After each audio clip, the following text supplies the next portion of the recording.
Welcome back to the Hoopball YouTube channel. We have another mock draft video for y'all today. We've been doing a lot of snake drafts, so I thought it'd be wise to switch it up a little bit and do an auction or salary cap type of draft. I'm incredibly excited to be joined by one of Hoopball's many talented editors, Erik Ong. He is a salary cap guru, and he is really going to not only teach all of y'all, but even teach me some things about this format today. Erik, how are you doing, man? Hey, Alan. Thanks for having me on your show. I'm really excited to do this because this is by far, hands down, my favorite drafting mechanic of all time. It's simply the most fair. I mean, if you think about it, in snake draft, you're at the mercy of some random number generator or whatever algorithm to determine whether or not you get an awesome first pick or not, which can be such an impactful situation for you and the rest of the season. Here, everybody gets a fair shot at that number one guy or that most highly coveted guy, whoever he may be. And for this season, I mean, obviously, there's no point in skirting around it. That guy we're talking about is Nikola Jokic, right? Right. So we all have a fair shot at landing Nikola. It's just a matter of how much salary you're willing to pay out of your team's $200 fantasy dollar budget for his services on your team. Yeah, and we are, it'll be fascinating to see how much he goes for. We have a draft room right now, including Erik and I, of 8 people proficient in the format. Ferris is going to be first up to nominate a player of his choice for who we will start bidding on. And let's kind of start there. I mean, you mentioned that Nikola Jokic is the crown jewel, but he doesn't have to necessarily go with Jokic as the first guy we bid on, right? Bearing that in mind, how do you if you have a guy that you really want to go for, how do you weigh that against perhaps going for a player that might be going at a lower value? So if there's a guy I want, I tend to avoid him as far as nominations are concerned. I tend to nominate guys I don't want, but want other teams to spend on so that they can start, having less ammunition against me, basically. And right here, he opened the bid with Steph Curry.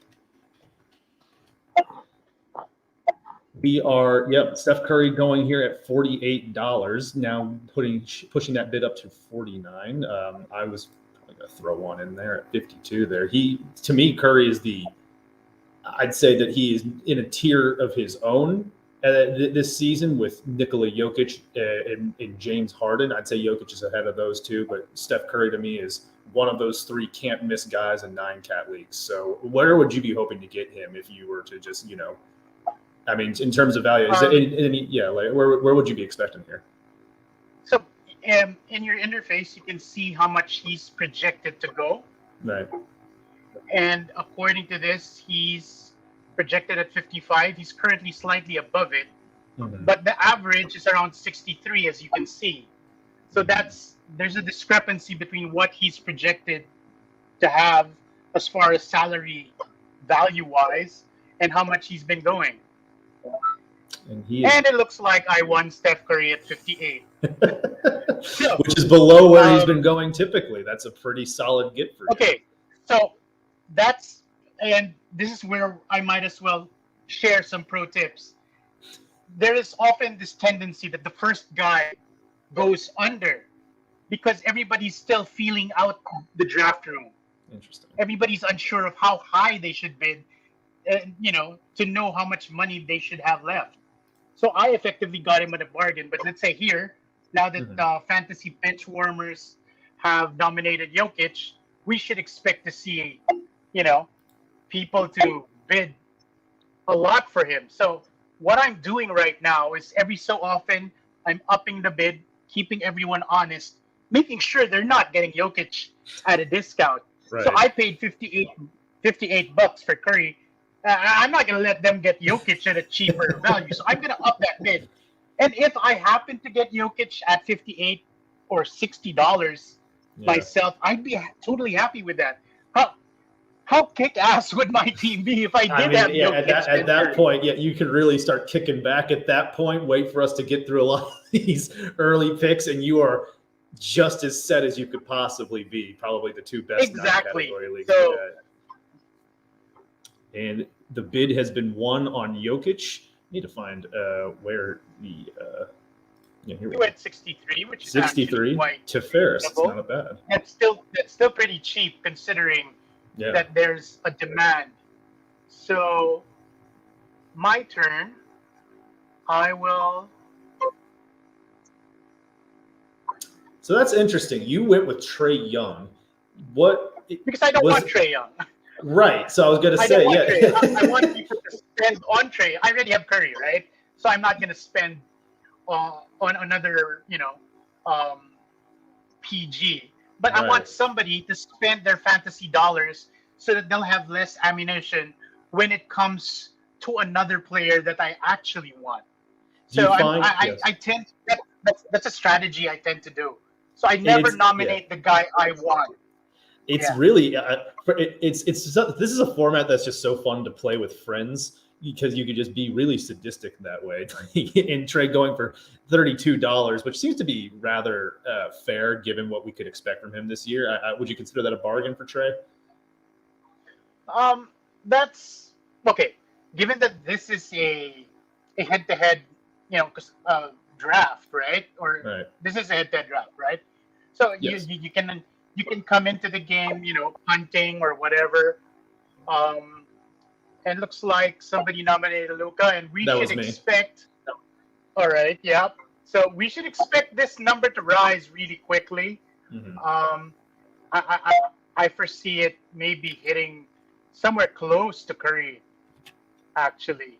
Definitely based just off of draft. If they're gonna let me have Luka and Curry, I'm gonna kick ass. And this team is somebody just dumped $96. That's half the budget, nearly. Exactly. So you have to be careful and not be too quick to just up-click or up-bid. So somebody just, by the way, for people who are unaware, you can type in specific bids. Yeah. Okay, here's an example of somebody nominating somebody he doesn't want, which is Kyrie Irving. I can't even imagine how high this is. I'm going to throw $2 on this and see if that wins out. Let him have it. Oh, what are you doing? What are you people doing? I was going to take Kyrie for $2, and that was my limit. Yeah, I mean, Okay. You just didn't want him to have him for $1, right? Yeah, I mean, because Kyrie. There's so many questions, and there's so many different directions the season could go. And they just ended it right there. $5 for Kyrie Irving. I'll say this much: if it turns out that Irving gets traded, or he does ultimately get vaccinated and plays in Brooklyn's games, I mean, this is the type of guy having him at this dollar amount here is. I mean, I guess it factors in the risk considerably, but in some ways, the risk reward is in this type of draft format is tilted far heavier into the reward bucket if he does pan out for you, because now you have nearly, 98% of your budget left to go with a guy who can provide first round, second round value on a per game basis. Exactly. But we're an 8-team league. I mean, if this were a snake draft, would you actually have, spent a draft pick on Irving Almost in an 8-team league, for example? Probably not, right? Because there's just too much value that could be had, in a league this shallow. Yeah, absolutely. Yeah. And it's going to be. So I see you're currently fighting for Karl Anthony Towns. Is he someone you want? To a point, yeah. I like Karl Anthony Towns a lot this year. I feel that he is one of these guys who could be a top 6, maybe even ceiling top 5 fantasy player. And if I can get him, I feel like, this is probably as high as I'm going to go at 49. I'd probably want to save, maybe my $50+ budget for someone in the James Harden neck of the woods. But I got to be honest. I mean, Karl Anthony Towns is pretty high up there too on my board. I mean, who am I bidding against? Yeah, that's totally fair. And seeing him, his price hovering around the 50s is fair market. So aside from the prescribed dollar values in the platform, and in this case it's Yahoo, one other aspect that influences price is demand. So, the higher the demand, the higher the price goes. I mean, this is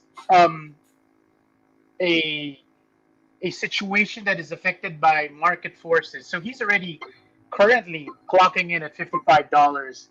That's just $3 less than what I spent for Curry. Mhm. And if you look at the break point in terms of fantasy value, I don't think that he is $3 close to Curry if you break I it would down. agree. He's far lower in terms of total fantasy impact, right? So um, the guy who won, Carl Anthony Towns, spent a little bit more than I did, for example, on Curry. Yes, and that's all part of the calculus now. It's where you can have really, yeah. I mean, like, yeah, the market forces, our draft room right now, really kind of set these parameters around this thing here. And given the Yes. disparity in fantasy games between Curry and Towns, I think that only affirms the value that you got on him even more. And that is a Exactly. very so you're off to a rocking start. Anthony Davis is a guy that I'm relatively high on this year. I'd say maybe more than consensus. And I'm curious, with all the concerns about usage in LA and his injury history, how high he can really go. I mean, he's a first round player. At least that's where he's being drafted in snake leagues. Would you anticipate that he gets himself up to a $50 bid here? I guess 49 is the average here. I'm curious if this draft I'd feels say the same. high 40s, but not yet 50. Yeah, I don't think he'll reach 50. we'll see here. I'm Well, going. he could. I mean, if you think about it.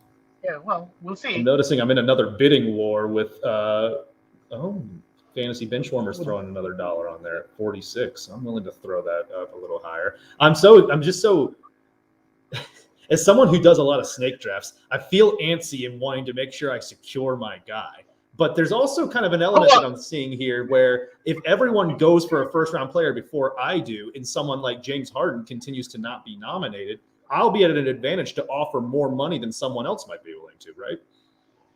Hence my reasoning of not nominating guys I actually like. Yeah. So makes a lot of sense. I was correct. Anthony Davis ended up going for $48, Yep. right on the money. And- Not yet 50, but high 40s. And that's to a team, here's by an the way, in interesting guy. Kansas Farmers. They only have $92 left in their budget. They went with Towns and Davis, which is, I mean, that's a that's a combination Pretty scary of duo guys right there, right? Yeah, that's pretty scary.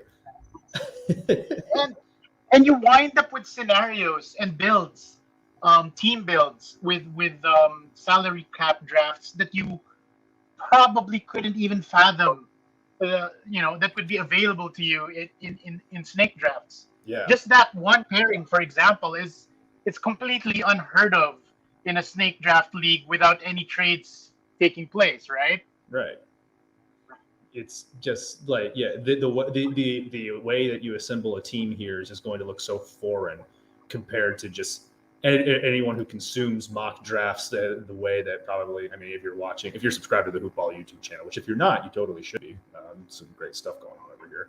But, people who are into fantasy like we are, we really, we really kind of, what's the word I'm looking for? I mean, like, there's just these rules and expectations. You almost define players by where they go in a draft. So it's you really have to break the mindset a little bit and think a little bit larger about how you want your team to look. Now, I just wound up with Anthony Edwards for $24. I didn't get the chance to see what his average price point was. It looks like 18. So I might have overpaid a little bit there. But I do like him. Hey, Giannis just went for 38. That's pretty cheap. Yeah, I wasn't even paying attention. That's pretty cheap. I wasn't even paying attention. That's he's just gone. That was the steal. So this is one kind of draft where you have to give your absolute 100% attention, always. Yeah. Because you just step away for a second, and next thing you know, you have guys on your team that you didn't want, or guys that you want, that somebody else won. Yeah. And I feel like I've now paid a little bit of a premium for Edwards at $24, though I am happy with him on my team in a vacuum.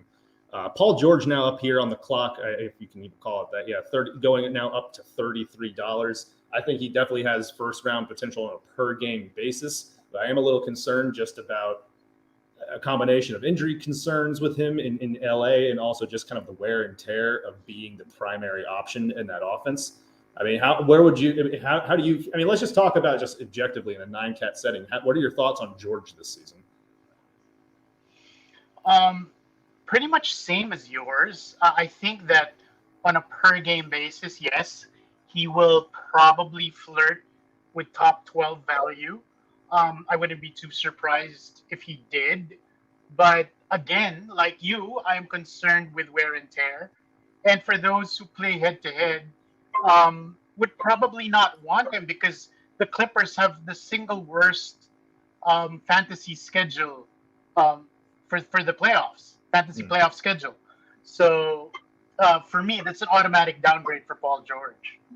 He just goes now to Todd's terrific team for $42. So right. So now it's my turn. So I better nominate somebody. LaMelo Ball. Now here's a buzzy name who has a lot of high expectations in 9-cat leagues this year. I don't think it's crazy that he's currently going, I don't know, around late second round valuation before his injury last season. He was kind of getting close to that as a rookie. I'm curious to see how high he goes here, just in terms of just name recognition and excitement here. $30 is the current bid, and I'll throw another dollar on that. Why not?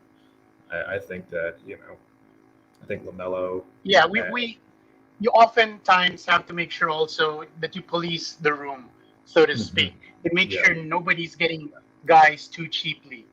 Right. That's exactly the one. That was a question I was definitely going to pose to you, because I'm noticing with old Kansas down here, I believe that's Talon. They have three. They've already got 3 really high powered players on their roster, and I'd be a little concerned if they got anyone at a value. Given, we can I have to nominate someone real quick. I'm going to follow your strategy here and go with someone that I have no intentions of drafting right now. I'm going to put Russell Westbrook up to the floor. This is someone who has been going far too high in most drafts. Aside from points leagues, in a category league, this is a guy who could fall as far as like the 70s to 80s range, and maybe even that's being generous. Well, just given if no one wants him, I'll take him for $3. Thank you. Oh, we can't let that happen. He's probably a little bit better than that. I still my internal clock on this thing just doesn't know how to evaluate him properly. Got $8-9. I mean, I'm just fascinated to see in this draft with a lot of hoop ball. There are a lot of people who don't want Russell Westbrook in this room, apparently. Yeah, exactly. I'm just curious to see, especially with all this money at your disposal, how much are you willing to give up on Russ at this stage? And $10 it seems still pretty cheap for what his ceiling could be to fantasy bench warmers there. That tells you that the room is aware of preferences. Yeah. Right? So here's Kevin Porter being nominated for $5. Would you pay more than $5 in a league this shallow for Kevin Porter Jr.? Not in a league this shallow, and in a category leagues, I'm out. This is just something. All right. This is a guy who's, and there he goes for $6. I don't really know how to evaluate that, but that's fine. I mean, it seems fair. I wouldn't want him in an 8-team league, obviously. Yeah. But somebody obviously is following our strategy of nominating guys that they expect to be bid on, but don't really want. Mm-hmm. And KPJ was in that case something similar. But Todd over here says that was a bargain.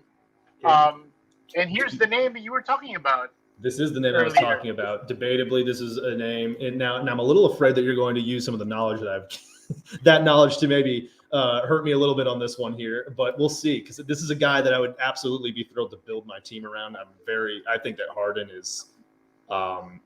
Even before the Kyrie Irving news that came out this week, I thought that Harden was being a little overlooked in drafts. He's someone that I think really has number one potential this year as far as guys who could hit that ceiling. And now, he's already rocketing up to about where you got Steph Curry. This seems likely that he could be the highest priced player to this point. And just for the sake Well, of not Luka. that, we're going to pretend like the Luka thing didn't happen. Well, there, he's being upbid to 60 plus. So you notice, because I got Steph Curry, quote unquote, on the cheap, now people have this fear of missing out on James Harden because there are only so many top 5 guys left on the board, right? No, it's true. So it appears that now so you have to pick. Yeah, you have to pick your spot when you want to grab your top 5 guy, if ever. And it appears that I have $64.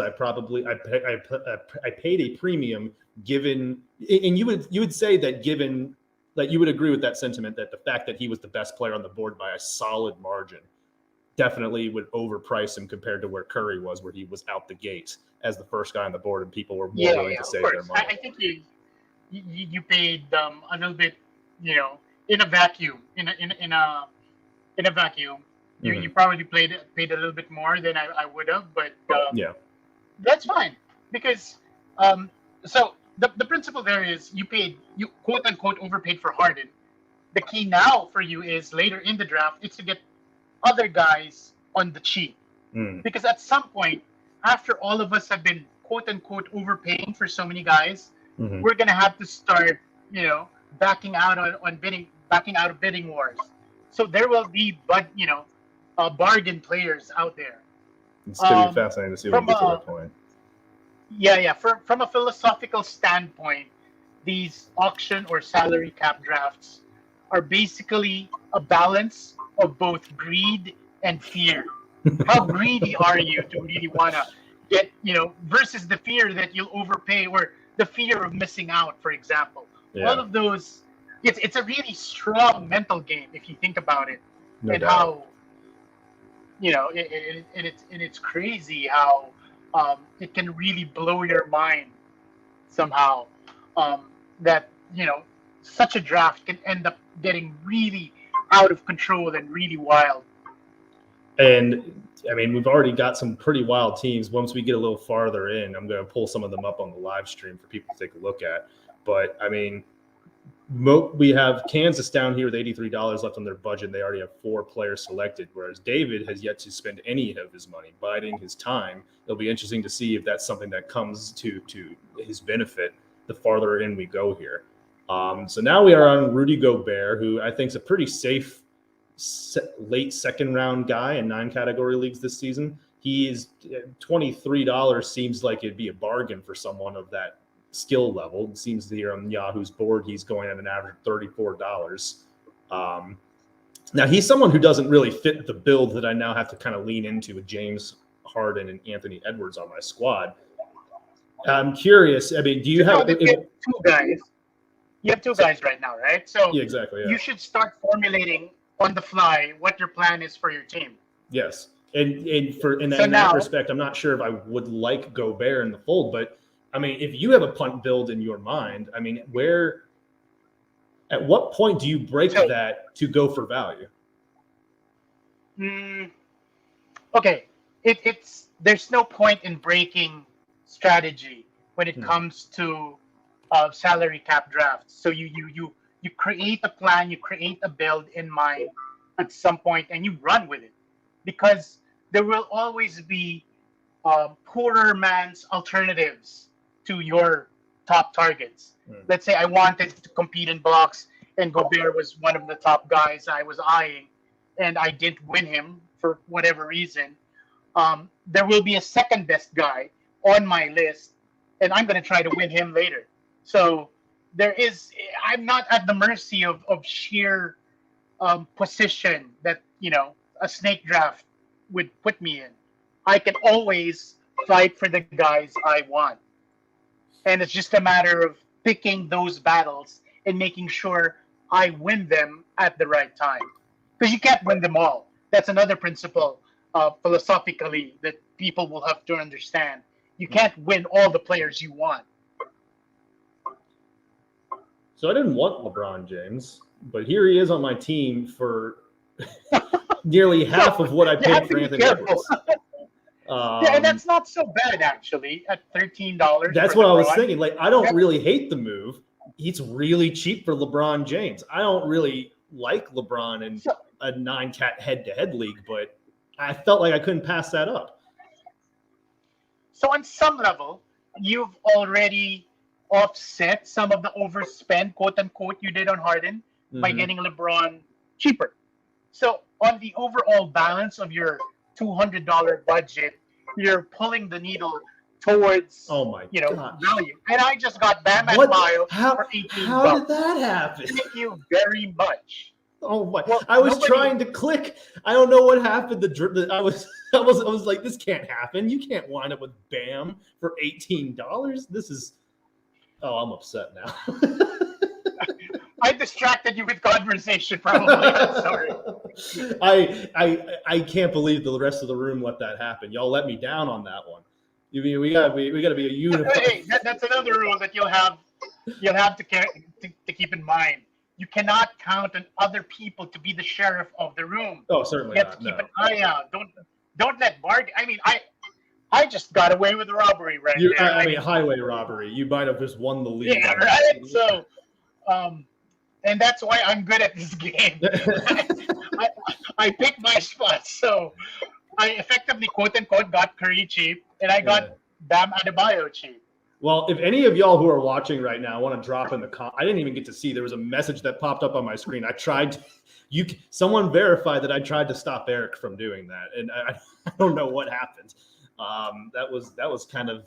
That's astonishing. And now we've seen Julius Randle also just going really cheap. I don't have a whole lot of I thought that his draft position in snake leagues this year have been. I think he's just been overdrafted a lot, but that's an area right there where I think that's still an okay value for him. I'm definitely regretting paying $24 for Anthony Edwards in light of the last 3 picks that we've seen. Now we're seeing Chris Paul here, a guy who's very tricky in head-to-head, but a 9-cat, just lock for rock solid value.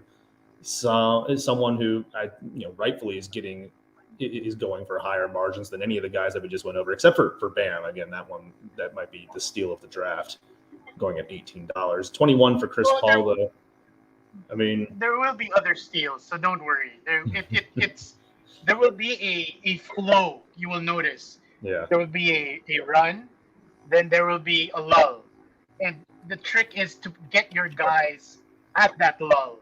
If you quote unquote keep your ears to the tracks, you will feel when it's really by feel and observation. If you notice that there's somebody who's going ignored by a lot of people, then go for it, right? Yeah, no, like you've already capitalized on that tonight, and you probably will again. Bradley Beal now up on the clock here, and at the moment, I'd say that he is going for far too cheap, just given what he's capable of. Number 1 guy in Washington, probably going to be a first-round level player on a per-game basis in 9-category leagues. Still feels cheap at 32. I mean, if guys in that comparable upper echelon of the first round are going for $40, I'd say that Beal should be in that range as well. Yeah, I think he's worth $40 out of 200. I think that's a fair percentage of your total value that he has an you average can, with confidence, devote to him, and that's pretty good right there. Yep. Almost had him at 36, but Ferris swooped in with a $37 bid. Ferris, by the way, wound up with Nikola Jokic on his team, so to pair him with Bradley Beal, which he just did, seems like would be that's pretty solid. Sick. That's a pretty solid combination right there, and he still has half of his budget left to go. So he's probably feeling pretty well about how things are going right now. Let's take a look. I'm going to keep going through our teams, by the way. We have LaMelo, Russell Westbrook, and Rudy Gobert on the fantasy bench warmers. They still have about 60% of their budget left. Erik, you are with Curry and Bam, and frustratingly have about the same amount left as they do. And you just got Tatum for 34. I keep talking, and I keep missing bids that I should be using to stop you. This is a ridiculous. Did you want Jason Tatum? $34 for Tatum just seems like another bargain. I didn't necessarily want considering him. how much Beal went. So when I noticed that Beal went high-ish, close to fair value, I figured it was a nice time to jump in and get some value of my own. Yeah. I think Tatum is decent at 34, considering I spent 58 on Curry. Tatum has top 6 fantasy player upside in 9 category leagues. That could be a ceiling this year. I mean, and you got him for nearly half of what I paid for James Harden. So that seems pretty solid. There you go. Yeah. Yep. Now you have Steph Curry, Jason Tatum, and Bam Adebayo with almost half of your budget remaining.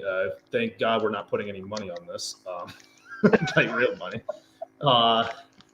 Some very interesting team builds here. I want to find a time to go over some of these other teams, but I'm just so afraid that something else terrible is going to happen if I'm distracted again. But Joel Embiid currently going for $39 with a head-to-head league component. I think that is maybe slightly cheap for him, but I think still fair relatively. I mean, on a per game basis, he'll definitely exceed that, no doubt. But as it always goes with Embiid, it's just tough, right? To just kind of figure out how many games he winds up playing this year. Well, Donovan Mitchell's up on the board now. He's going for $13. That seems kind of quickly. 22 was now thrown up on him, and I'll throw it just a tiny bit more onto that. He's someone who, on a per game basis in 9 category leagues, tends to float around the top 40-ish range. He's still a young guy, and adding elements to his game could perhaps get to that top 30 range as the year goes on. I feel like he's a little. How do you feel about Mitchell just on the season? Do you see a large leap that certain people might be thinking that he could be capable of this year? I don't see a large leap, but I see a leap nonetheless. I think he's going to take a step. I'm just not. I don't necessarily see him contesting, the other established elite players like Kevin Durant, for example, who's currently being bid on, and I will be quiet as I contest for him. Yeah, it's even games played factored in. He's still arguably the best offensive player we've got right now. He just does it all, and he does it so efficiently. He is one of those guys on a per game basis who could contend for number 1 player in 9 category leagues. It's not exactly. Yeah, it's not impossible at all. It looks like he's going for $47. No, 48. Todd here. He's got 3 guys and $87 left, and it looks like he'll be. Well, never mind. I should stop with the live commentary until we see some of these bids placed. That has proven to bite me in the past. But $49 for Kevin Durant seems to be the final bid from the fantasy bench warmers. Durant's value on here, according to Yahoo, is $60. Would you consider that a value for Durant? Yeah, I would. I mean, I think that's fair. Even if he misses a few games here or there, which he most likely will. We expect. Well, a lot of us expect a nice bump if Kyrie Irving's not going to be playing games for the Nets this season. Part of why I was so high on Harden. Fantasy bench warmers now with LaMelo, Donovan Mitchell, Russell Westbrook, Kevin Durant, and Rudy Gobert on his team. He has the most players rostered of anyone in our draft room right now. Damien Lillard, the next highest rated player, is now currently up for bid, and he is. I mean, this is just going to keep going up and up and up. Especially as we're kind of in that range that you talked about later, where Dame is the last first-round level player left. So, would you anticipate that people are going to pay? They're going to fight for him because guys who missed out on that top 7, top 8 crop of guys, they realized, oh no, I need, I want a taste of that. So somebody's really going to fight for him. And 48, 50. That's fair money for Dame if you think about it. Yeah, that is. Considering what he does. Another little commentary on the side from Fantasy Benchwarmers saying that they never intended to get Westbrook for $10. They were just trying to price him up. And as it turns out, they were playing a little bit of Russian roulette with that and wound up devoting that money to him on there. Sort of what I was doing with LeBron James, though I'm still satisfied with him at $13 myself.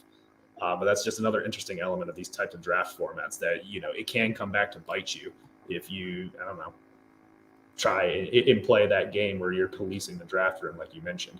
Christian Wood's now up on the clock, and I'm a little surprised there's not a little more momentum here behind him. I know that he had a disappointing end to the season, but on a per game basis, this seems like a range where, I don't know, $10 for Christian Wood would seem like a steal to me.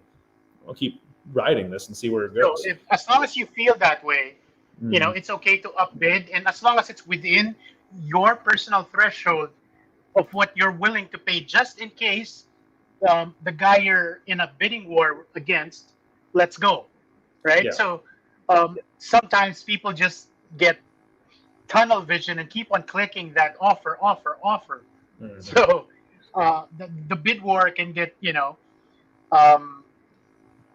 put on an automatic autopilot, so to speak. Yeah. And you have to be careful that you keep on clicking. You might end up actually paying a price that you don't want. So he's actually going for $20. That seems like a fair value. More than what I spent on Bam. Which is still just a crime. But I mean, I like Wood at $20 though. I feel that he has that kind of upside to get. I mean, if all things work well in Houston, he could be someone who really. He could meet that, I think, pretty easily. It says that you left the draft room. Are you still with us, Erik? Yeah, I got an alert that my connection was wonking out, and I'm refreshing that tab You're right back now. in. So I should be back. You are back in. We are currently bidding on Deandre Ayton, currently going for $10. Someone who I'd say is going to outperform Christian Wood in a 9-category league this season. So I'm curious to see, certainly someone with more name recognition and just frankly a better player. You'd imagine that he goes higher than $20. The question is, how high should he go? I'm very interested in how the run of centers, and a lot of people have talked about it. And I just wound up with him for $22, which I'm very satisfied. I think that's a good deal. I'm very satisfied with that. I feel like that's another steal. Congratulations.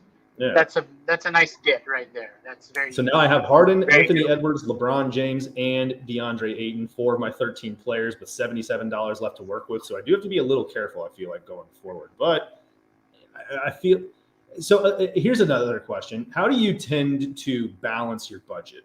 Like, do you have groupings of like you want a certain amount of $20 guys on your team? Do you resign yourself to maybe filling out the rest of your roster with a certain amount of like $1 to $5 guys? Like, what's your general philosophy with stuff like that?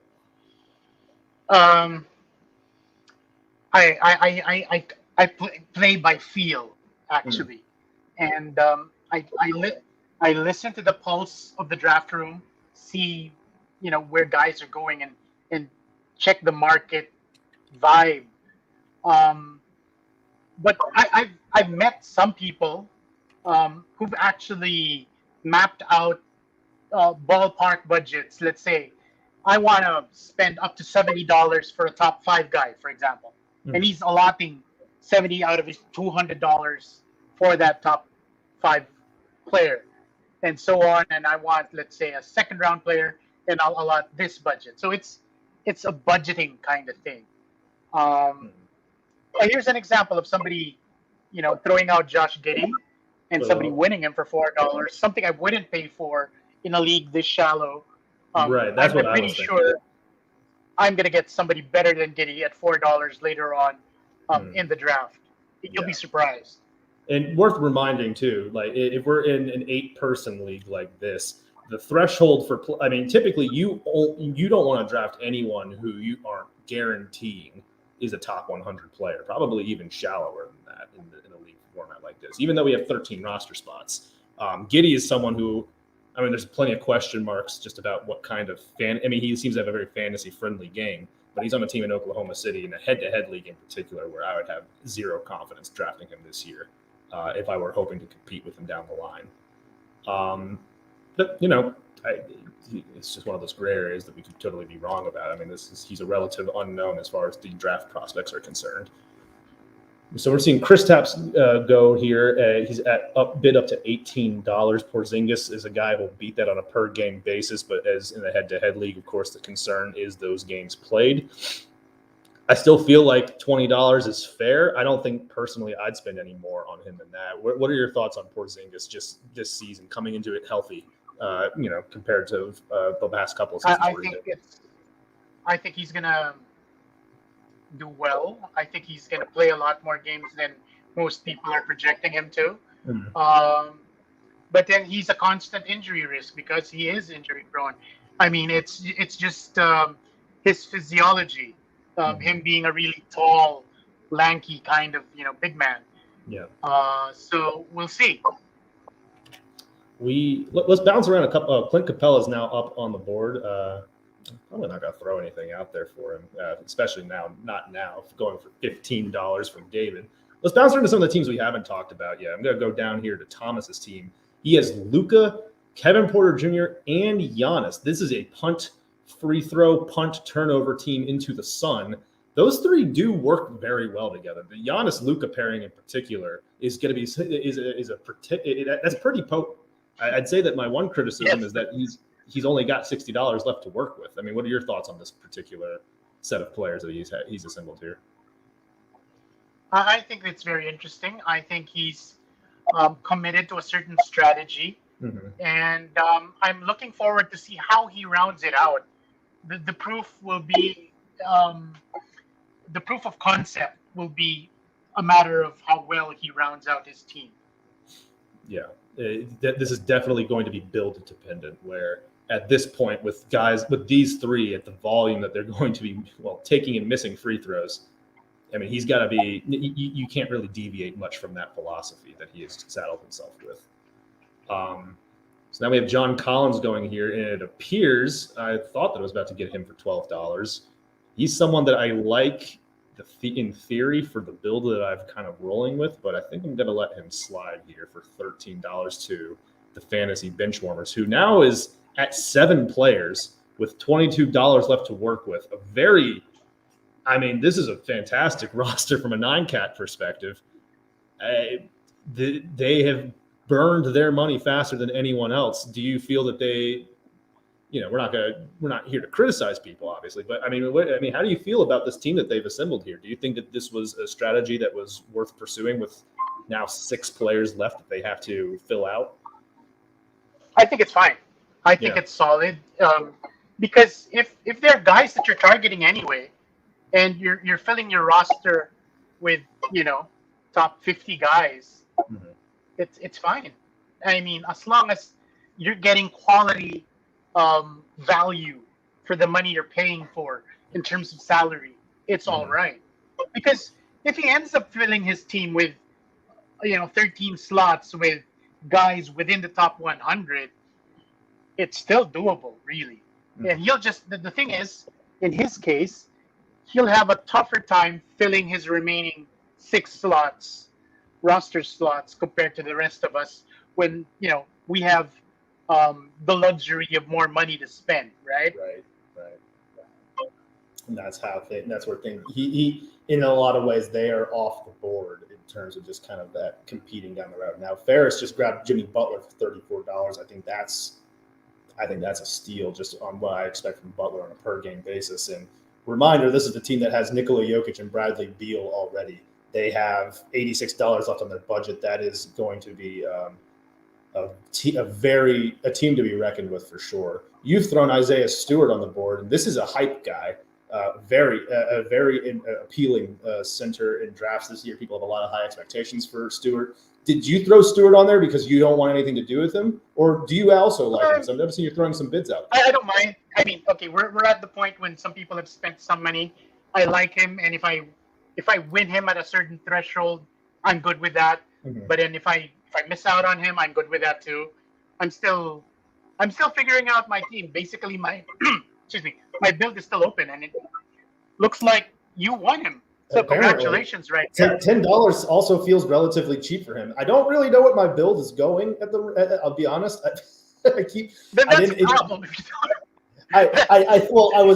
I do, but Stewart didn't necessarily fit the bill. I mean, I'll take it for $10 though. I do feel like he'll exceed that projection. Okay, so that's the problem here, especially in head-to-head. You have to be very deliberate with who you go after because of the freedom of the freedom to pay whatever salary a player demands. So if the guy doesn't fit your build, he doesn't fit your build. Yeah, and now I have to rework that on the fly while you are talking here, just a little bit. But, but I'm not. He's still a quality guy. I mean, ceiling wise, he's gonna flirt with top 50, top 75 value. Mm-hmm. I wouldn't be surprised if he does. He did actually flirt with that value range post All-Star break last season. Yeah. So yeah. So I see you nominated Fred VanVleet. Was this a case of you wanting other people to spend on FVV? A little bit. I'm curious to see how he's valued here because 28 just feels very low for his per game potential, like the ceiling there. It was a mix of me just curious. Like I wanted to throw a name out there that I would just be interested to see valued, and I was also kind of rushing to pick someone that was immediately on my screen to nominate. But $28 feels like a pretty terrific value for Todd's terrific team. I don't think we've taken a look at who he's put on there so far. He has Trae Young, Fred VanVleet, Damian Lillard, Paul George, and Joel Embiid, and only has $9 left to work with. That is interesting. Now, this seems to be a more extreme version of what we were talking about with the fantasy benchwarmers team earlier. Todd, he has 5 of his 13 slots filled up with only $9 left to work with. And Vucevic just went for $23 while I was talking there, which is, that's fine. So I feel like, in Todd's situation, he's kind of have to sit on the sidelines here until the rest of us start filling out start spreading around the budget. It would appear. Yeah, that's fair. So we're going to have to take advantage of other teams sitting out. So this is what I mean by the flow of the draft. If it so happens that, and there you go. And that is now I'm going to sit out a little bit. And then Sabonis does fit kind of what I was hoping to do. I've now positioned myself, I've sort of punted away 3-pointers in this build, and which is a little unfortunate with James Harden. But a lot of the other stuff that these guys are bringing to the table here, I think Sabonis kind of helps with what I'm trying to find out. And I feel like $17 is, again, a relative bargain for him. But now I've got $50 left to work with about 7 guys left on the board. It'll be interesting to see where the rest of this money starts getting spread out. Let's take a look back at your team here. You're still at Curry, Tatum, and Adebayo. So clearly you're in no rush to, it looks like you're competing for Zach LaVine right now, who's going very low, I would argue, for a 9-category league, although now the price is getting bumped up a little bit more. You are going back and forth. Erik now has the lead bid at $22. Ferris getting involved here. Now this is starting to get a little interesting because you two have some pretty top-heavy teams with a lot of budget left to spend. Looks like he's gonna. Oh, he wants. Oh, and there comes Kansas out of nowhere, dropping 28 in. Are you priced out now, Erik? No, not really, but I'm fine. Yeah, 28 seems fair for him, I'd say. I'd say that's fair. I probably would have paid 28, but I'm keeping my eye on the board, and there's still a lot of guys I'd be happy with.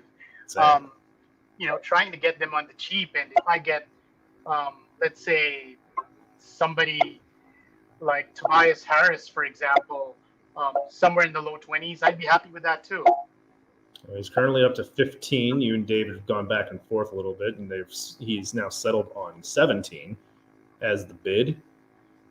Take a look at David's team. I think another one we haven't checked in on. He has Chris Paul, Julius Randle, Christian Wood, Porzingis, Capella, Nikola Vucevic, and has now taken on Tobias Harris as well. 6 more roster spots with $63 left to go. I'd say that he's got a pretty solid. He's been drafting pretty well, yeah. Yeah, very solid mix of guys there. Robert Williams, another hype guy up here on the clock, $5. I paid 10 for Isaiah Stewart, so I'd hope that whatever Robert Williams goes for is a little okay. Well, I'm not gonna let that slide. All right. You were about to see him go below. I'm not gonna let that happen. I'm gonna feel really bad about myself. You've learned your lesson. Yeah, I'm gonna sit this one out now because at least he's going higher than Isaiah Stewart, and I can sleep a little better tonight knowing that information. $11 though seems to be for what his ceiling can be. That is also fantastic value. I'm not gonna sleep as well as I thought I might because I'd rather have Williams for $11 than Stewart for 10. But good selection by Thomas. Good working with a budget there. Who has the most money left on the board? It's you. You have the most money left on the board. So that you are, in a way, you're kind of a power broker in this draft room right now. You have a capacity to price people out. Correct. That was a conscious choice of me. I was at the crossroads with that Levine bidding war. I asked myself, am I willing to commit this money or do I want to save some ammo for some other guys who will, likely still kick ass, but I might be able to bully the rest of the room later on. So again, this is all a matter of strategy. Well, in this case, tactics. That I'm decided to save some money.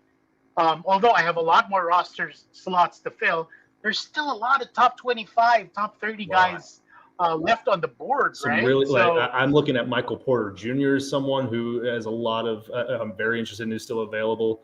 OG Anunoby has potential to get to that range. Devin Booker currently going for $18 right now. Seems like a bargain, though. That I think that is dependent on how much Chris Paul plays this year. But Ferris getting him on the relative cheap, adding that to a core of Nikola Jokic, Bradley Beal, and who else did he have? Jimmy Butler. I mean, he is very well set, but he only has $48 left to work with, so it'll be interesting to see where he goes from there. You've put up CJ McCollum up on the clock now. He is $5 on a bid for him, $6 now. I'm curious to see what the temperature is on him because this seems very cheap so far. So now, all of you people in the room who want to up-click me, you're playing chicken because you're going to have to spend So you get the game I'm playing now, right? So okay, you're Erik, you're a dangerous man now. You have too much power. So, okay, I have the power to say, you can have him, or no, I want him. And that's, I positioned myself. You really, we're all specifically so that I have. Yeah. So now, let's say he's going at 15. I don't mind that. That's fair. There are guys, quote unquote, my guys, who I want to win later on in the draft. And, I would have preferred to get CJ cheaper. I was hoping to steal him at, $10 or lower, but he went at 15. So, okay. So I want to see how high Michael Porter Jr. goes here because I think that he's a hype guy. So he's a hype guy. I feel like of all the candidates that we have left, he should go for the most amount of money. And I'm curious to see how you come into play here with that kind of context. How much are some of these other guys willing to spend up? I feel like Ferris is interested. I would say that Porter Jr. should be in the high 20s at least. Would you agree? Well, we'll see. But I don't think anyone's gonna be able to really contest me if I insist that I want him. It's true. But it would just be a matter of cutting you down to our level, right? Trying to get you to spend more than you probably maybe you would want to. Kind of take some of that power back to the room. That's true. But now David here looks like he just dropped $29. He was the guy who was closest to you in terms of available draft budget. And I think that he got Porter Jr. on a pretty decent deal. But, here you are again. Now you have plenty of money and resources to work with. Brandon Ingram now up for bid, surprisingly going up pretty quickly. I like Ingram. He's a good insurance policy in case Zion drama or Zion foot issue becomes a long-term thing. Yeah. And as well. You got him for $19. $19. As someone needs to stop this man. So Michael Porter Jr. going $10 more than Brandon Ingram. I feel like that's definitely a steal. There's a disparity there that you feel, right? Absolutely. And now just a reminder for who you have on your team: Steph Curry, Jason Tatum, Bam Adebayo, Brandon Ingram, and you still have more money than anyone left in the draft room. So that's how you play this game. You are. I'm being taken to school right now. I'm not gonna lie. Although surprisingly, I actually have the third most amount of money to work with as well, despite the fact that I do have 6 guys on my team. So I do feel pretty good about that at least. But now Shai Gilgeous-Alexander is going up in price. Kind of someone I'm not really sure how I feel about him in 9-cat leagues this year. I do like him in a vacuum. And going for $23 to Kansas right there I think that's fair. I wasn't sure if I wanted to devote that part of my half of my budget really to get him on my team, given everyone else I've gathered on it so far. So all right, so let's talk. Why don't we let's talk about just straight player projections this year. What are your thoughts on Jalen Brown, just as a guy who took a tremendous leap forward last season? He was at least in category leagues, he was someone who kind of floated in that 70s to 50s range. Had turned in a top 35 season last year. Do you feel that there's a level that he can still ascend to in Boston? Yeah, most definitely. I think he's still got room to grow. He's still young, and the Celtics actually need him to take his game to another level if they're gonna, be competitive.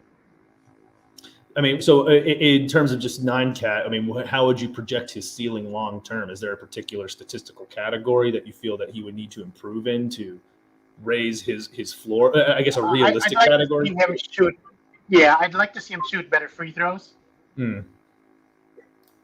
Yeah, so that's an area that he can improve. That's primarily been his issue.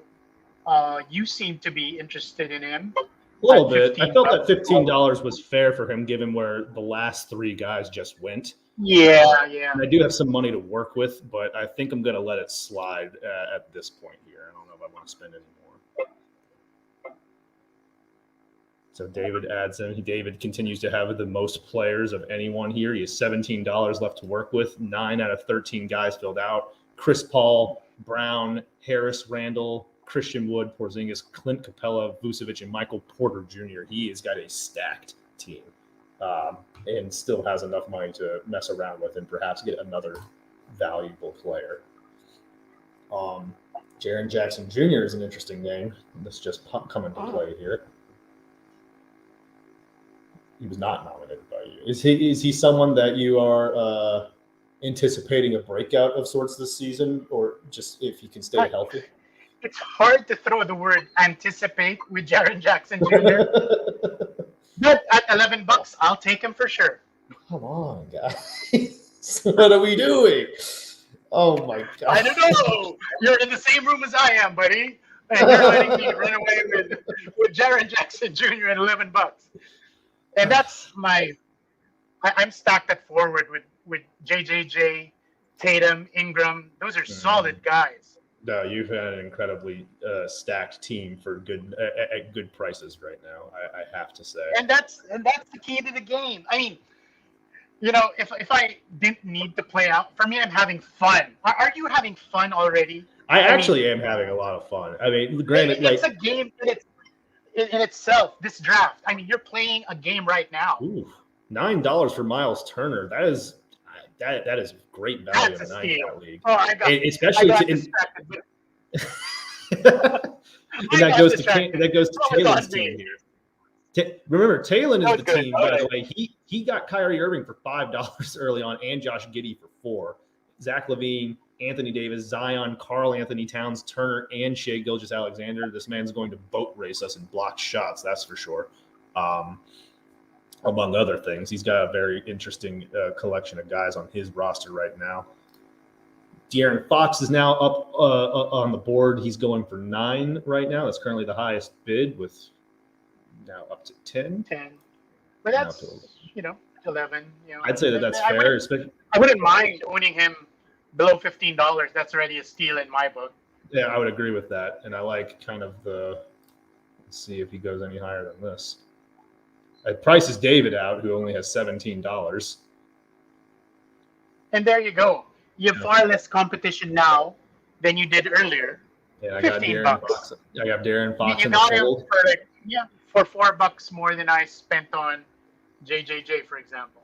And now I have LeBron, Harden, and De'Aaron Fox as my point guards. I can't even imagine me ever going with this collection of players in a non-snake draft. And just to, again, for those of you watching, I'm a relative novice when it comes to salary cap / auction draft formats. Erik is an expert in the field. So he and I are kind of doing I'm really, we're picking his brain right now. And if you're new to the format like I am, you're just follow along and learn a little bit about how this all works. It's a lot of fun, like you said, and it's just it's riddled with strategies that just go well beyond the confines of a snake draft. It's $7 for Jonas Valanciunas. As many concerns as I have about, I guess not that many, but of the concerns I have with his fit in New Orleans this year, that's just a bargain. I mean, an easy bargain right there. We're at this point in the draft where people have overspent too much. Yeah. And what's happening is we're going to see a lot of players go quote unquote at bargain prices because people, simply don't have enough money to spend anymore. So no, you're not going to get Cade Cunningham for $1. I refuse to give him. Come on. Yeah. Fine, I'll let you have him for $5 though. That seems fair to me. I didn't really want him. Well, you have him anyway. I just didn't want him. He's $1 seems a little cheap. Yeah, that's astounding. Yeah, that a single person put up a bid for Cade. I'm flabbergasted. My team is so wacky. I do not understand what I've done. But I do have $30 for 5 more players, so I do feel at least somewhat well positioned in that regard. We got Middleton now going up here. He $13 bid to you. Okay, thank you. I didn't want that to happen. So people are policing me now. They don't want me to for good reason. Guys. Yeah, for good reason. I'd say they should be for Ferris too. I have to add, his team is pretty exorbitantly stacked. Bradley Beal, Booker, Butler, Jokic, Middleton, and Jonas Valanciunas. I can't complain about any of that. Going to bounce around a little bit more. John Morant is on the clock, by the way. He's got a $2 bid in. In fact, you put that bid in, even though it says he left the draft. But it looks like you've got John Morant for $2, or you had him. Now he's going for $3. He's someone that, as much as I want to project a successful year for him, at least in terms of 9 category leagues, I just can't buy into the notion that he's anywhere close to a top 100 guy. There's just, outside of points and assists, it just feels like there's so many other areas that he has to improve to get to that point. I mean, what are your thoughts on Ja in a 9-cat league this season? I think he's got a lot of athleticism behind him. I think he's a skilled player, but he still has to really put it together in order for him to improve his fantasy appeal. $9 seems pretty, given that context. I think that $9 is higher than I would have personally wanted to put up on there. So I'm glad I didn't try and raise the price on him. He goes to David's team, who now has $8 remaining, and he has 10 of 13 of his roster slots completed. Let's check in on some of Todd's team. Todd's team has been a little quiet. Actually, no, he hasn't been. This is the team. Well, that's right. This is the team that paid early for a ton of guys and only has $9 despite needing 8 roster spots to go. So really, he's in a position where he can only go up to $2 for one other player. I'm curious, does this draft room put a cap on you in terms of like you can't pay up more than your budget would allow? Yeah, of course. You're still limited by whatever your. Was that you? Oh, you want OG? No, well, I do want OG, but I want you to pay more money. It really is. All right. It's all right. I think I've gotten enough discounts on the other guys Exactly. I that think. it's fair that I only pay a premium for a guy I really wanted from the Mhm. get go, and I was hoping would sneak by. But that's all right. I mean, if you look at Tatum, Ingram, OG, those are really solid forwards. No doubt. OG has also generated a lot of hype in this preseason. Um, Someone who figures to take a larger role in the offense and defense of this Raptors team. I mean, he's someone who has a ton of hype, was probably the most hyped player left on the board. And yeah, no, I think that you still get him at a value at 21, but better than it would have been had you have got better from my perspective than Of had you have course, gotten yeah. at $5 and $7 for Tyrese Halliburton also seems like a pretty solid get for Kansas farmers. I like that. I I like like that a lot. Yeah. This is his team again. Let's check. I'm trying to think of someone we haven't checked in on in a little bit. Fantasy bench warmers we talked about a lot at the start. They've been quiet after a pretty solid run of things early on in the draft. This is the team that wound up with Russell Westbrook by accident for $10. So it goes. DeMar DeRozan feels like he's going pretty cheap right now, although now he's getting a little higher up, $6 for the new Chicago Bull forward. This is another interesting guy. Talk a little bit, Erik, about how you feel about DeRozan's fantasy prospects in Chicago this year.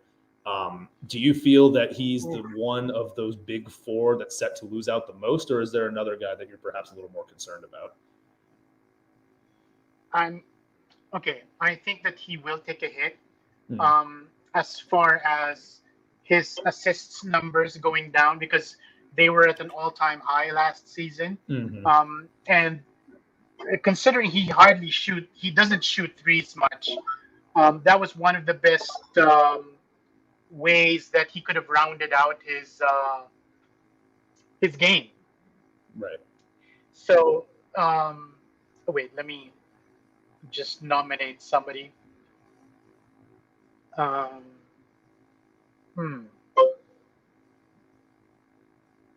Let's say Basically, Chris Boucher. Boucher. Okay. Throw $2 on him there. He's another interesting name here. Who, in a head-to-head league, he's someone who I want less than if it were in a roto league, just because of the inconsistency that just in terms of playing time, really. But it seems like you're going to wind up with him for $7 here, and I'd say that that's definitely a steal, just in a 9-cat league perspective. I mean, he's just someone who's going to exceed that value-wise. Well, it's my turn to nominate. I am still. I mean, I know I like. All right, I'm going to just have some fun here because I just want to see what the room does with this team here. Go ahead. Reporting to Philadelphia as of a couple of days ago. Well, yeah. Whatever that means. You nominated him with no intention of actually winning him. I mean, I would have been all right if I wound up with him for $1, I guess. But yeah, he's going a little higher than I would have thought.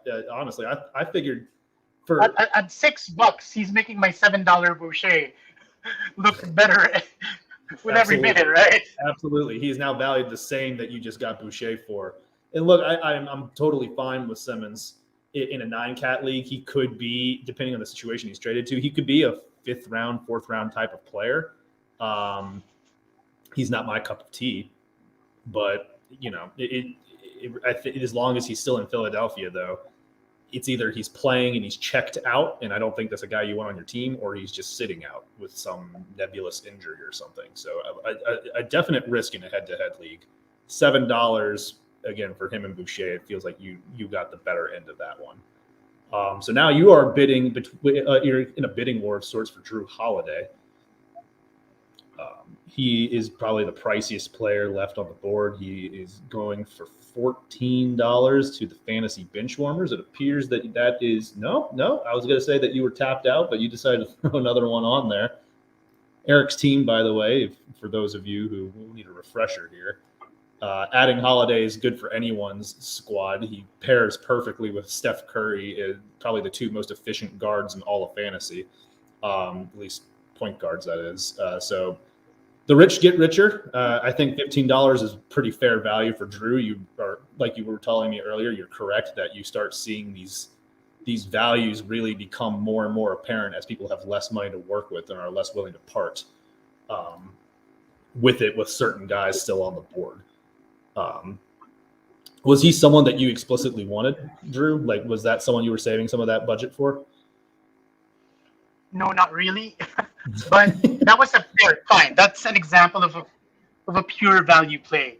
Is there any his projection was at somewhere in the low 20s, and he was going, a little bit below that. Yeah. And if I happened to win him at 15, I'd be happy with that because he fortifies my steals along with OG Anunoby, and now I'm competitive in steals.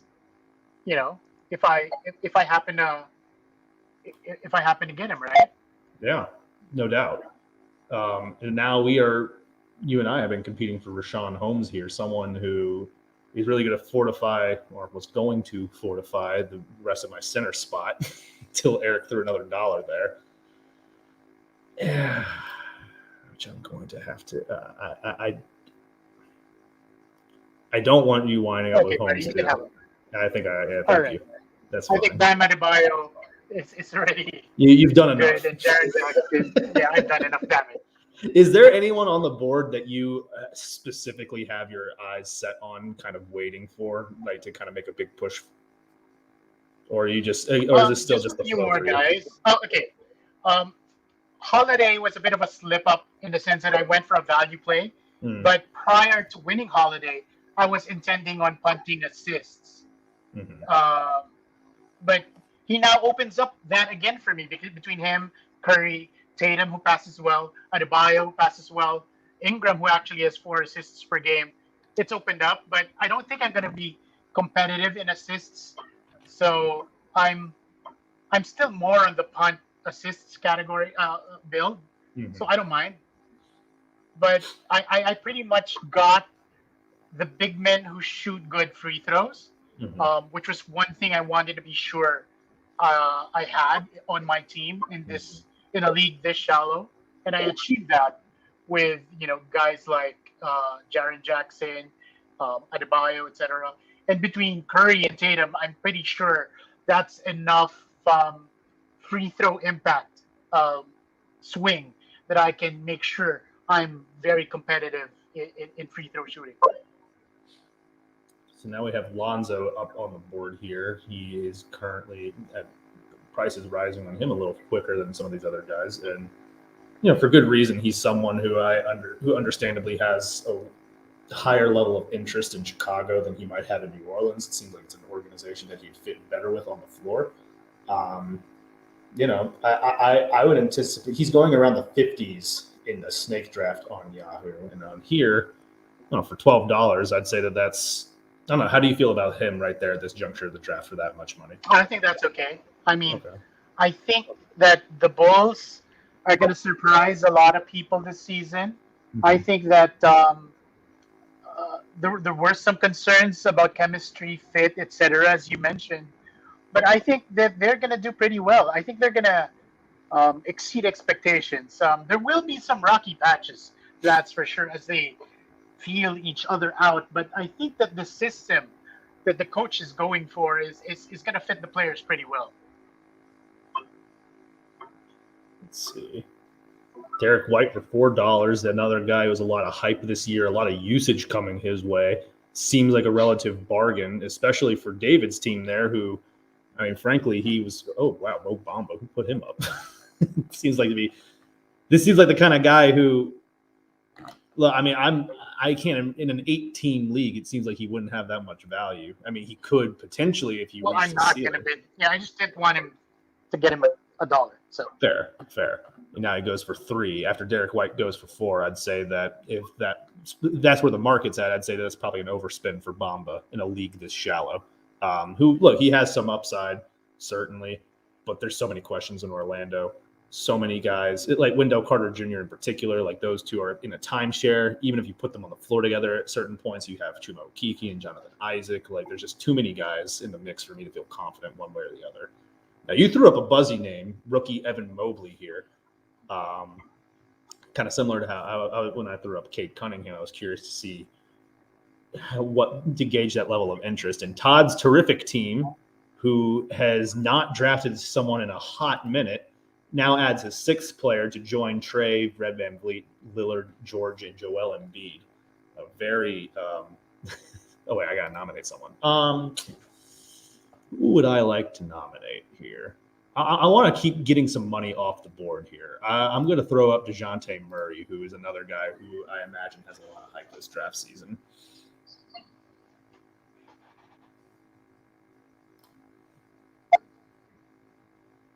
There we go. Ball's starting to roll a little bit more here. $6 So fair. We're at the stage in the draft where a lot of teams have half their rosters filled or more than half. Early on, we are competing to manage budgets and have money as ammunition.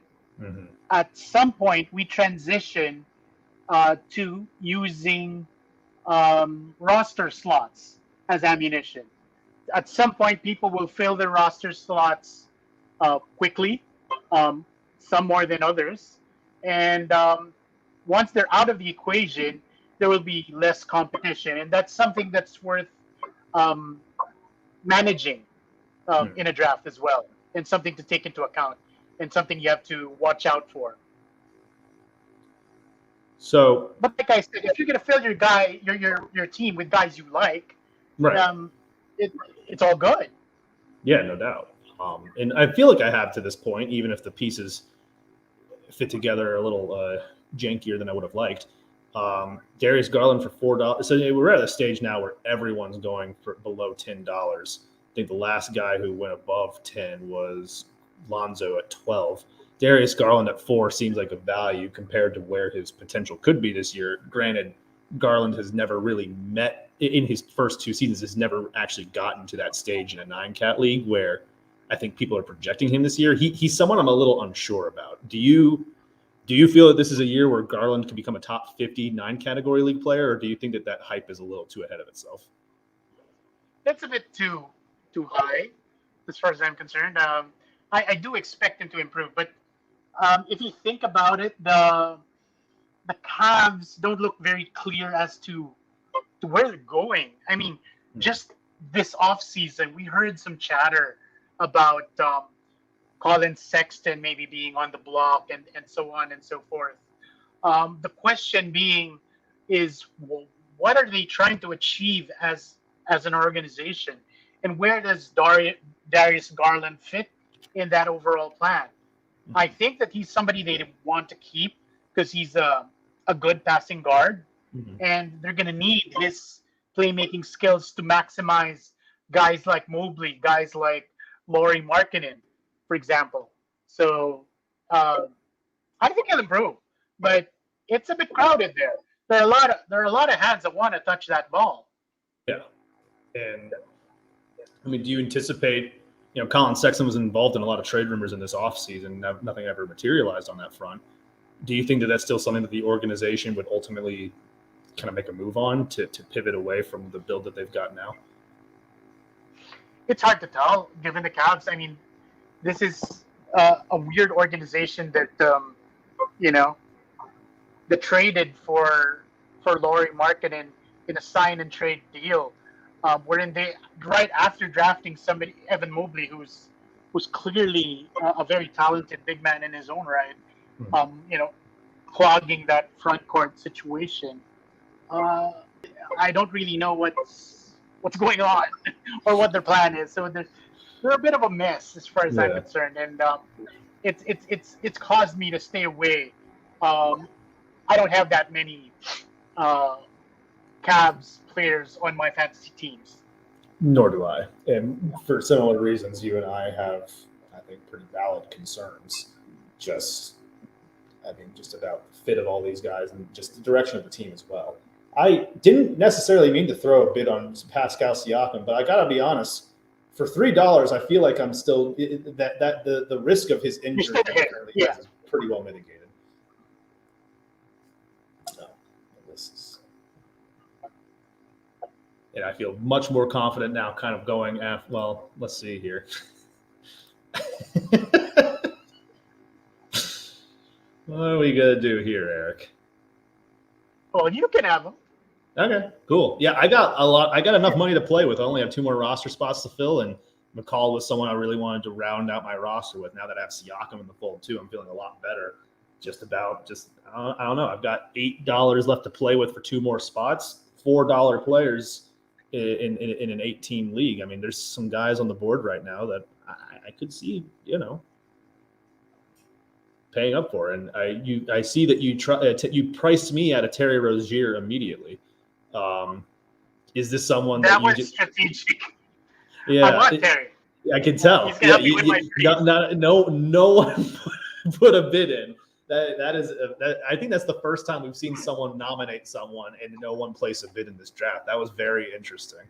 Because everyone's priced out, or a lot of people are priced out, and I mean Terry flirted with was top 50, and at $4 somebody can give you top 50, top 60 value on a nightly basis. That's pretty damn good, and I think he and LaMelo are going to do well together.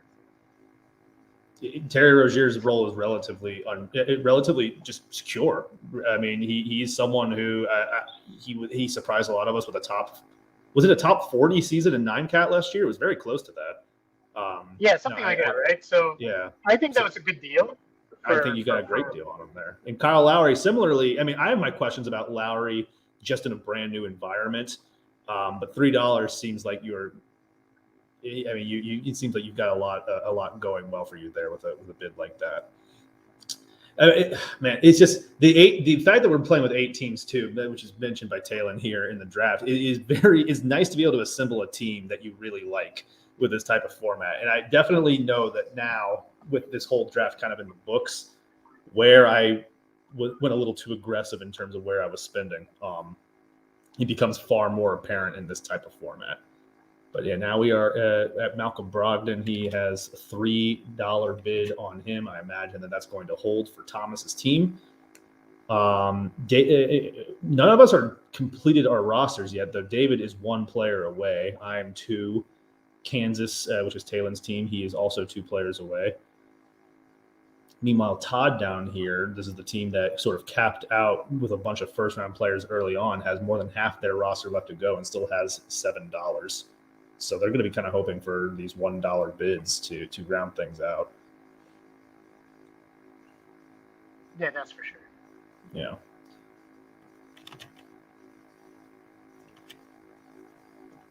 So we're kind of getting towards the end here. A few of our teams look like they've either timed out or left. And, at this stage here, do you feel that there's an opportunity to take advantage of some value, or just maybe people might be checked out or maybe a little satisfied? There's always. I give salary cap drafts 100% of my attention until the very bitter end, because you'll never know, when you can get value. And I can't even see on my screen. Oh, yeah, now I can. Jared Allen at $7. That's a pretty high margin, I'd say, at this stage of the draft. I was priced out of my budget, so I couldn't really do much with him there. But he went to Thomas's team, who now only has $1 remaining and 1 roster spot remaining. So it just seems like it'll be up to whichever player they nominate that no one else wants. If you're in a situation like that, would you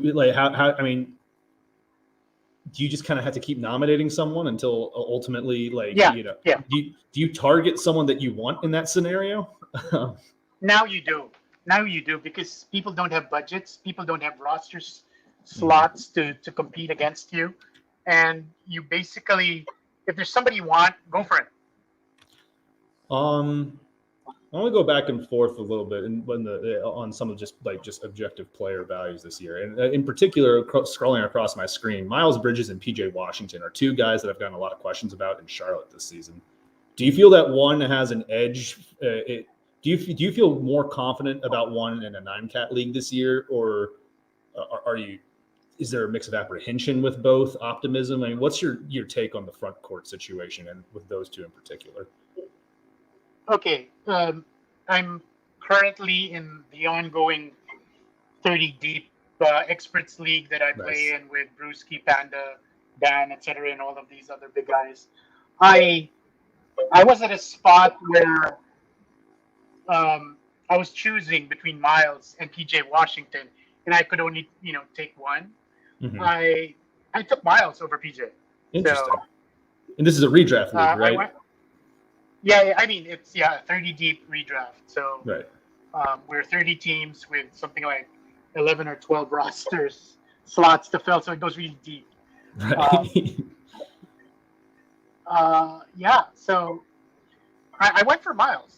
I think that PJ will potentially struggle in certain situations because of him being a small ball 5, but him not being bulky enough to handle. Okay, so you want me to spend $5? All right, that's fair enough. That was more. I kind of just wanted Norm on my team, but I'm also cool with that. You just spending just a little bit. Yeah, he fits my build, so I could continue the conversation now that I've won Norm Powell. I actually like Powell. I do too. He's one of the guys that I have several shares of across a few teams. Mm-hmm. He provides threes without hurting your field goal. The occasional steal, and that's fine. He gives you almost 20 points per night. He's solid. Yeah, no, it seems like he honestly fits into that role in Portland pretty seamlessly in a similar way that he did in Toronto the year previous. I wound up with Bogdanovich on my team for $3. I'm pretty satisfied with that. He was at a top 30 pace at the end of last year, which is not my expectation for this one. But he does seem like a guy that will hold some value in an 8-team league this season, just based off of the role that he has in Atlanta, which is pretty secure. And I still got $5 to work with for my final roster spot. Not sure who I'm going to spend that on, but it is nice to know that I have some flexibility there. And I'm assuming you'd never want to leave your budget on the table, right? Like the philosophy should be spend everything, or are you okay with leaving a couple bucks? Ideally, you zero out because when you leave money on the table, that just means that you didn't bid high enough for somebody that you could have won. Yeah, and there is also an element. And you got Jeremy Grant for $2. And $2 for Jeremy Grant is bargain. I was distracted again. That's the theme of the night. I feel you've gotten like 3 or 4 dudes that I would have thrown a bid on just to prevent you from getting. But I was distracted by talking. Let's just check in on some of these teams real quick. I'm going to start with you, Erik. What can you tell us about your current build right now? I think you've got a fantastic selection of value guys. But just for the viewers, I mean, what was your idea for what you've got assembled here? I pretty much want to win threes, rebounds, blocks. Yeah, I basically tried to punt assists. Is pretty much my plan. I built it around Curry and a bunch of solid forwards. Yeah. And you just filled out your team. Congratulations. Thank you. I didn't really. You got Karis LeVert. I took a couple of risks. Isn't bad at all. Risky from an injury standpoint, but obviously he's shown that he can produce when he's healthy. So that's it's worth the risk reward for the price you paid. Is what I'm going to say. Yeah, and I have a couple of guys on my team like that. I got Pascal Siakam for $3 too, who I feel even better about, both from the value standpoint and even just in the vacuum. I think he's a better 9-cap player. But a lot of my guys are. I've got a lot of emphasis on out-of-position assists on my team. I have some guys who can be real drains on percentages, but there's some really guys like James Harden are just so heavily positive in free throw percentage, and then like DeAndre Ayton in field goal percentage. Like I feel like I have enough mix of those two to stay competitive. But to be honest, I don't think I have a really consistent build just because I got so distracted with.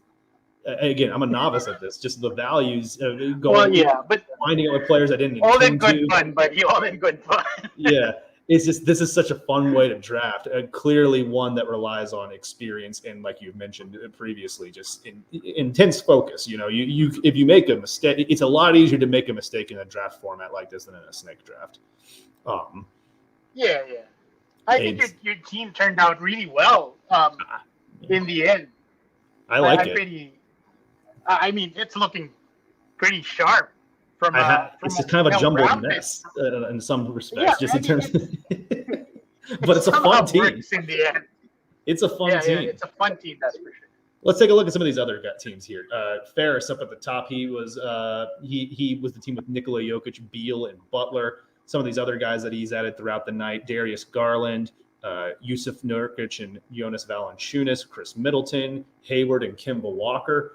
And Devin Booker, I neglected to mention him there. This seems like another well-balanced team that, the combination of Jokic, Beal, and Butler as your top three. I mean, those guys really complement each other really well. This is a pretty strong punt threes team, I would say. I feel like that was kind of the direction that they were going in, and I think that he did pretty well in that regard. Take a look here. We got fantasy bench warmers as well. Like their team too. This is the team that wound up with both Ball brothers as well as Mo Bamba, but which are maybe that might be one of the larger reaches of the draft. But I think still a really solid team here too. I like what they did. Just a solid combination of high upside guys, a lot of efficient big men too. There's not much to dislike with that. I guess now that we're kind of at the end here, Erik, is there any sort of, for anyone who's watching still that is interested in getting into this format, is there any other advice that you'd want to impart that we haven't really touched on tonight that you think is important for getting into these kinds of drafts? I think I hit the key points at the junctures pretty much. Just want to make sure that we didn't leave anything off. Yeah, be mindful of the flow. Have a plan. Try to find bargains where you can. And also don't hesitate to fight for your guy if there's a guy you really want. Mm-hmm. And if it's important for your build, pay a premium because it's going to be worth it in the end. Yeah, this is definitely something I'd love to try out with one of my home leagues one year. I feel like if we were on a Zoom call with everyone, it would be the element of gamesmanship that goes into drafts like that would just be a lot of fun to employ. I feel like that's a big component of this. This is definitely more of a communal experience than just your typical snake draft. And just riddled with strategy. If y'all feel like you learned, sorry, go ahead, Erik. Yeah, just for fun, I had a meme pick for the very end, and I just wanted to clarify that was a meme pick with Jonathan Isaac for $1. Oh, sorry about that. Yeah. Don't know what that's about. But anyway, just my dog freaking out. Didn't mean to cut you off there. What else? What were you saying? Yeah, I just wanted to make sure that the viewers or whoever's watching this on the replay knew that that last Jonathan Isaac pick was a bit for the memes. But again, it's $1. That didn't really break my bank, and he's somebody that I can afford to wait on and let him sit on my bench. No doubt. And on a per game basis, is definitely someone who could really no doubt he could exceed that as much as anyone that you've gotten for that dollar amount. But yeah, the head-to-head league, he can get a little dicey. Well, we're at the end of the draft here, and I think we're going to wrap things up. Just for those of you watching, appreciate you tuning in. Please subscribe to the Hoopball YouTube channel and drop a like on this video if you appreciated these types of mock draft formats. If you learned something from Erik, who again is as plugged into this type of format as anyone. Erik, is there anything that you just want to plug real quick while we're still here? From anything that you're working on these days? Well, pretty much I'm in the back end of backbone of football. It's true. I'm the night editor, and if you see any blurbs, that come out on our feed and on our Twitter feed. I'm the one in charge of making sure that those come out on, spick and span and in a timely manner. And on that note, I'm also working on a potential pet project of getting into podcasting. So this is a bit of a practice for me, and being able to discuss topics like this in a you know in an audio medium as opposed to writing, which I'm more used to, is something I'm going to explore in the future for sure. And Alan over here is going to help me get it off the ground. Yeah. Well, so if you would just go to the standings tab in the interface, you will see that I think I did reasonably well. They projected you the first overall by a decent. You edged out the Kansas Farmers Finest by half a point, but they do project you to be the top team in this draft here. I'm okay with fourth as the projection there. I feel like there's some wiggle room for me to kind of move up through the rankings. This I think this turned out pretty well. Let us know. You all have a team that you particularly like that you want to hear more about. Go drop it. You can talk about them in the comments if you want.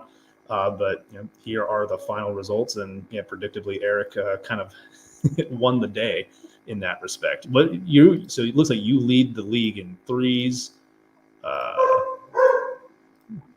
There's the dog again, and a good turnover team too. So a lot of 3 and D types on your roster, it would appear. Yep. Thanks. I think that's kind of what I was going for. I wanted to make sure I won turnovers, which is kind of odd for head to head. Oftentimes we hear people saying, "Screw turnovers, punt that." No. I don't necessarily think that it's in the end it has the same value as any other category. So if you see people put a premium on assists, but winning assists per week is the same. If I won turnovers and you won assists, it's a wash, regardless of your investment in assists, which actually takes so much more to invest in versus my investment in turnovers. Yeah, it still holds the same value week to week in matchups. It's a kind of a secret key to gaining an edge over the competition, because like you said, it's a very neglected category in like just general public's perspective, and it is just as valuable as points. Like you could have, I find that punting points or threes to really popular categories can be an effective way to get an edge over the competition, just by virtue of that everyone's kind of competing and stacking in those two, and where it might be easier for me to compete in turnovers because no one really cares about that area. So I share that. That's true. I agree. I share that philosophy with you. But yeah, Erik, really one of the smartest guys in fantasy basketball that I've come across. Does a ton of great stuff for Hoopball. Follow him on Twitter @Rotomancer. And yeah, like you said, he's going to be getting a little more involved in audio, maybe in some of these videos too. So you will hear and see from him again on this channel. Again, this is your first time stopping by, or if you've been just catching up on the stream with us now, drop a like on the video and subscribe to the channel. We have a few more draft content stuff coming your way as the weekend approaches and fantasy draft season comes to a close. So keep an eye out for that stuff and take a look at some of the other stuff that we put up there as well. Thanks for tuning in, everyone. We'll check in with you next time.